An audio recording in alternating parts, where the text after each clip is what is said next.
দেখুন, নির্বাচনে যাওয়া না যাওয়া এটা রাজনৈতিক সিদ্ধান্ত। এই মুহূর্তে নির্বাচনের কথা বলছেন না, সবাই বলছেন বাংলাদেশের যে সরকার এখন আমরা সবাই মিলে বসিয়েছি, সেই সরকার রাষ্ট্রের নেসেসারি রিফর্ম করবেন।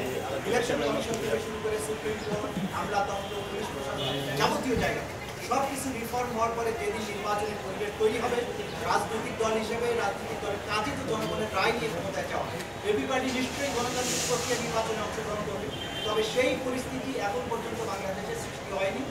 যখন পরিস্থিতি সৃষ্টি হবে, নির্বাচনের আমেজ আসবে, সব রাজনৈতিক দল মিলে মুক্ত বাতাসে আবার সিদ্ধান্ত গ্রহণের জন্য নির্বাচনে যাবে। সেদিন অবশ্যই এবি পার্টি নির্বাচনে যাবে এবং এবি পার্টি বাংলাদেশের প্রধানতম রাজনৈতিক শক্তি হিসেবে নির্বাচনের মাধ্যমে বাংলাদেশের রাজনীতিতে আসবে।